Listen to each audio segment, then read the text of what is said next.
변호사를 선임할 때 판사 출신 또는 검사 출신 변호사, 손해사정사를 선임할 때 보험사 출신 손해사정사, 손해사정사무소 가온.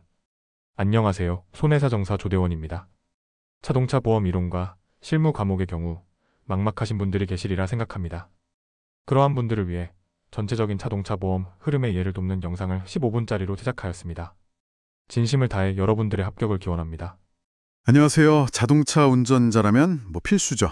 자동차 보험. 근데 이게 내용이 워낙 복잡해서 골치 아팠다. 이런 경험 다들 좀 있으시죠? 오늘은 여러분께서 보내주신 한국 자동차 보험에 대한 아주 방대한 자료를 가지고요. 그 핵심 원리랑 꼭 알아야 할 숨겨진 포인트들, 이걸 좀 명쾌하게 파헤쳐 보겠습니다. 네. 단순히 그냥 의무니까 가입한다. 이걸 넘어서요. 어떤 법적 책임이 따르는지, 또 운행자라는 개념이 좀 독특하던데 그건 뭔지, 그리고 그 수많은 보장 항목이랑 특약 중에서 나한테 진짜 필요한 건 뭘까? 또 사고 나면 보상금은 어떻게 정해지는지, 그 과정까지. 마치 뭐랄까 복잡한 암호를 해독하듯이 한번 쉽고 재미있게 풀어가 보죠. 네, 맞습니다. 보내주신 자료가 정말 자동차 보험의 아주 기본적인 개념부터 시작해서요. 민법상 책임 원칙, 그리고 좀 특별하게 피해자 보호를 위한 거죠. 자동차 손해배상 보장법, 자배법이라고 하는데 거기서의 책임, 그리고 다양한 보험 담보나 특약들, 최종 보상금 산정 방식까지 정말 깊이 있는 내용을 다루고 있어요. 이 자료를 통해서 이제 자동차 보험이 어떻게 돌아가는지 그 원리를 이해하고 또 놓치기 쉬운 중요한 지점들, 이런 걸 짚어보는 시간이 될 것 같습니다. 좋습니다. 그럼 바로 본론으로 한번 들어가 볼까요? 자동차 사고 나면 이게 단순히 차 고치는 문제로 끝나지가 않잖아요. 그렇죠. 자료에도 나와 있지만 민사상 손해배상 책임, 이건 기본이고 상황에 따라서는 형사 책임, 행정 책임까지 질 수 있단 말이죠. 보험은 바로 이런 어떤 경제적, 법적 부담을 막아주는 일종의 방패 역할을 하는 거고요. 맞습니다. 여기서 가장 기본이 되는 게 의무보험하고 임의보험, 이걸 구분하는 거예요. 의무보험은 말 그대로 법으로 정해진 강제사항입니다. 최소한의 대인, 그러니까 다른 사람 다치게 했을 때, 그리고 대물, 다른 사람 물건 망가뜨렸을 때, 이걸 보장하는 거죠. 네네. 근데 이게 전부는 아니에요. 사실 이 최소한의 보장을 넘어서는 큰 사고가 날 수도 있고 또 운전자 본인이 다치거나 내 차가 망가지는 경우도 있잖아요. 이런 걸 대비하려고 임의보험에 추가로 가입하는 겁니다. 그리고 개인용이냐 업무용이냐 영업용이냐 이런 차량 용도에 따라서도 필요한 보험 구성이 좀 달라지고요. 자료 보면서 특히 좀 눈길을 끌었던 개념이 운행자 책임이었어요. 우리가 보통 생각하는 그냥 운전자 책임이랑은 좀 다른 그 자동차 손해배상 보장법, 자배법에서 규정하는 훨씬 무거운 책임이라고 하던데요. 이게 정확히 어떤 의미고 또 왜 중요한 건가요? 그거 정말 핵심적인 부분입니다. 운행자는요, 단순히 운전대 잡은 사람, 그 사람이 아니에요. 법적으로는 자동차의 운행을 지배하고 그 이익을 얻는 자, 이렇게 좀 어렵게 정의하는데 대표적으로는 자동차 소유주가 그렇죠. 자배법의 가장 큰 특징 그리고 중요한 점은 이게 피해자 보호를 최우선으로 한다는 거예요. 그래서 민법상 불법행위 책임하고는 좀 다르게 운행자한테는 설령 직접적인 잘못, 그러니까 과실이 없더라도 사고 책임을 묻는 경우가 많습니다. 과실이 없는데도요? 네, 거의 무과실 책임에 가깝다고 볼 수 있어요. 와, 상당히 강력한 규정이네요, 그럼. 네. 게다가 그 입증 책임이라는 것도 운행자한테 넘어가요. 보통은 피해자가 저 사람이 잘못했어요. 이걸 증명해야 하잖아요. 그렇죠. 근데 자배법에서는 운행자 스스로가 나는 운행지배랑 이익을 완전히 잃었다 라거나 이건 피해자가 100% 고의로 아니면 자살을 하려고 그런 거다. 이런 아주 예외적인 면책 사유를 증명해야 해요. 그걸 못하면 책임을 져야 하는 거죠. 그러니까 피해자 구제를 훨씬 더 두텁게 하는 그런 법입니다. 이야, 그럼 예를 들어서 친구한테 차를 잠깐 빌려줬는데 사고가 났다거나 심지어 도난당한 차로 사고가 났을 때도 원래 주인이 책임을 질 수 있다 이런 이야기인가요? 이게 진짜 많은 분들이 궁금해하실 것 같은데요. 네, 그럴 가능성이 충분히 있습니다. 그 자료에 나온 무단운전이나 절취운전 사례를 좀 보면요. 친구한테 빌려줬는데 사고 낸 경우, 즉 무단운전의 경우에는 소유주랑 운전자 관계가 어떤지, 평소에 차 관리를 어떻게 했는지 이런 걸 다 따져봐요. 그래서 소유주의 운행 지배가 여전히 좀 미치고 있다 이렇게 판단되면 책임을 피하기가 어렵습니다. 그렇군요. 심지어 차를 도둑 맞은 경우, 그러니까 절취운전이라도 차량이나 열쇠 관리에 명백하게 허점이 있었다. 뭐 예를 들어 문도 안 잠그고 키를 안 해뒀다거나 이러면 소유주의 운행자성이 인정돼서 책임의 일부를 질 수도 있어요. 세상에. 네, 생각보다 책임 범위가 넓죠. 네, 정말 운전대 안 잡았다고 그냥 안심할 수는 없는 거네요. 그리고 그 타인의 범위도 좀 흥미로웠어요. 운전자 본인이나 가족도 경우에 따라서는 배상 책임을 묻는 타인이 별 수도 있다고요. 그렇습니다. 네, 물론 구체적인 관계나 상황에 따라 좀 달라질 수는 있겠지만 기본적으로 운행이라는 개념 또 타인이라는 개념이 우리가 그냥 일상적으로 생각하는 것보다는 법적으로는 더 넓게 해석된다는 점을 기억하시는 게 좋습니다. 이야, 이 운행자 책임이라는 개념 하나만 제대로 알아도 자동차 보험이 왜 중요한지 확 와닿네요. 그렇죠. 그럼 이제 구체적으로 어떤 위험들을 보험으로 막을 수 있는 건지 주요 보장 항목들을 좀 살펴보죠. 대인배상, 대물배상, 이게 가장 기본일 텐데요. 맞습니다. 자료에 그 담보 및 특약 부분 보시면 자세히 나와 있죠. 자, 대인배상 2. 이건 다른 사람의 신체 피해, 그러니까 사망이나 부상, 후유장애 이런 걸 보상하는 겁니다. 대인배상 의무보험이고 법으로 한도가 딱 정해져 있어요. 근데 대인배상 I2는 임의보험이라서 그 한도를 넘어서는 손해까지 보상해 주는 거죠. 네, 보통 그래서 무한으로 많이 가입하시죠. 네, 맞아요. 보통 무한으로 가입하는 경우가 많습니다. 이게 왜 무한이냐? 심각한 사고는 정말 상상 이상의 배상 책임으로 이어질 수 있거든요. 그러니까 그 위협으로부터 확실하게 좀 보호를 받자. 이런 선택인 거죠. 그렇군요. 다음은 이제 운전자 본인하고 가족을 위한 보장이에요.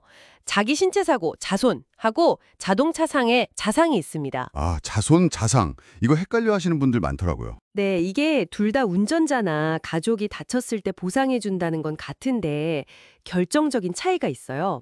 자손은 약관에 정해진 상해 등급별 한도 내에서 주로 실제 치료비 위주로 보상을 받아요. 근데 자상은 가입 한도 내에서 과실 비율을 안 따지고 실제 발생한 손해, 그러니까 치료비는 물론이고 위자료, 또 일을 못해서 생긴 손해, 휴업손해라고 하죠. 이런 것까지 포함해서 보상을 해줍니다. 오, 그 큰 차이네요. 네.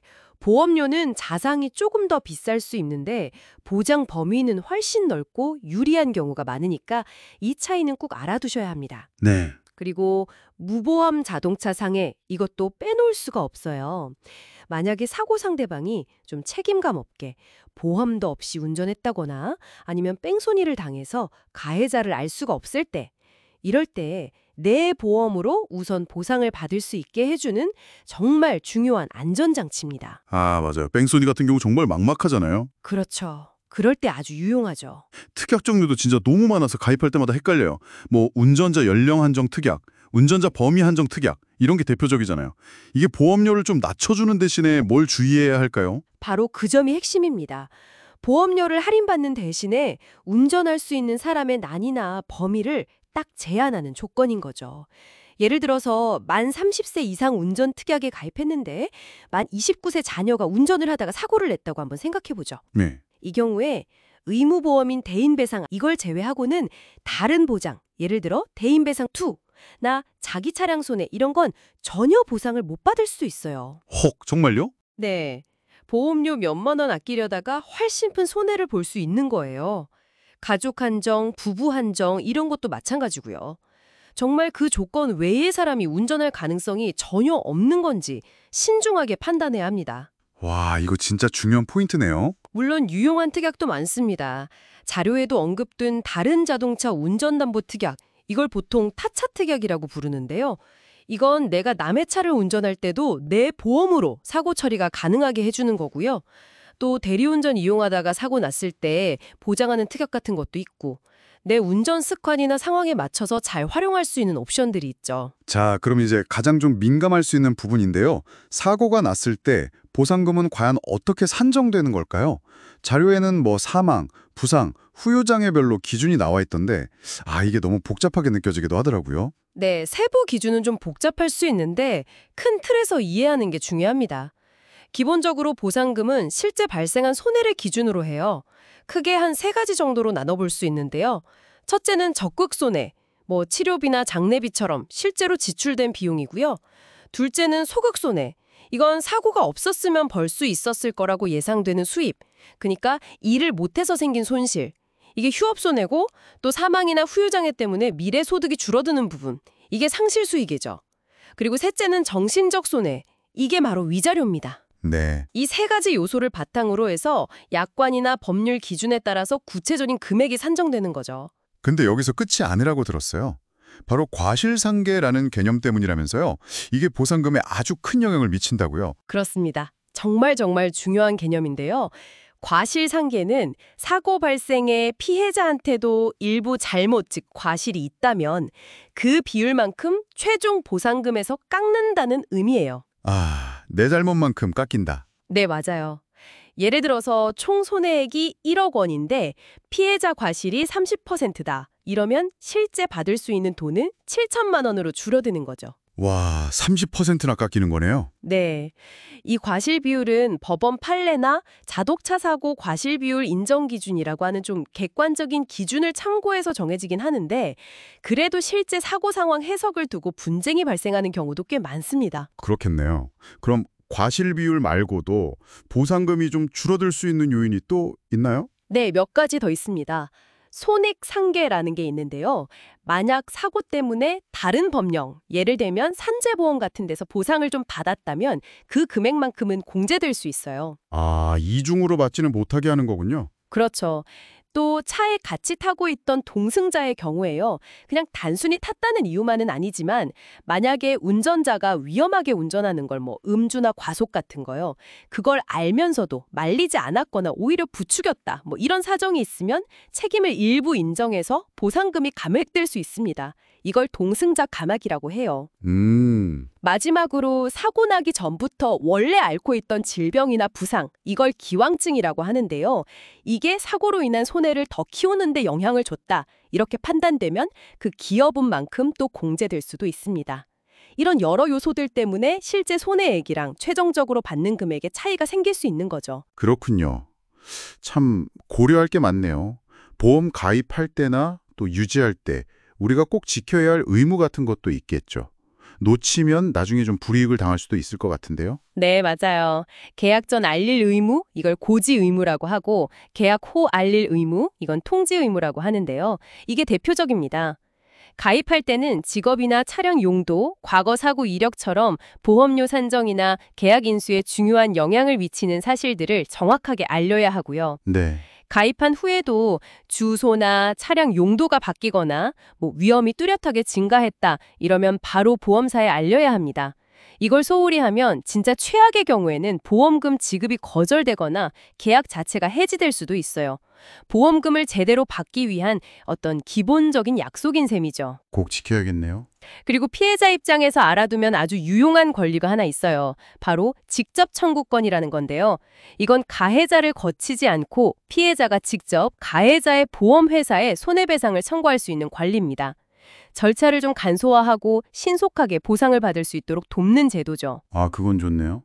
네, 물론 반대로 고의로 사고를 유발하거나 피해를 과장하는 그런 보험 사기는 명백한 범죄행위고 특별법에 따라서 아주 엄격하게 처벌된다는 점도 꼭 기억해야 합니다. 네, 오늘 한국자동차보험에 대한 자료를 이렇게 깊이 들여다보면서 이게 단순히 그냥 복잡한 상품이 아니라 예기치 못한 사고로부터 나와 다른 사람들을 지키는 아주 정교한 시스템이구나. 이걸 다시 한번 느꼈습니다. 맞습니다. 특히 그 민법하고는 좀 다른 자배법상의 운행자 책임, 그리고 다양한 보장 내용과 또 놓치기 쉬운 특약 조건들, 그리고 최종 보상금에 영향을 미치는 과실상계나 기왕증 같은 그런 요소들을 이해하는 게 정말 중요합니다. 보험 약관이 좀 어렵게 느껴질 수 있지만 오늘 저희가 짚어본 이런 핵심 원리들을 알아두시는 것만으로도 보험을 훨씬 현명하게 활용하실 수 있을 겁니다. 네, 오늘 나눈 이야기들이 여러분께서 자동차 보험을 더 잘 이해하고 또 혹시 모를 상황에 대비하는 데 좀 실질적인 도움이 되었기를 바랍니다. 마지막으로 이런 질문을 한번 던져보고 싶네요. 오늘 저희가 살펴본 것처럼 사고 처리는 과실 비율 기준이라든지 이런 상당히 정해진 절차와 규정에 따라서 진행되는 경향이 강합니다.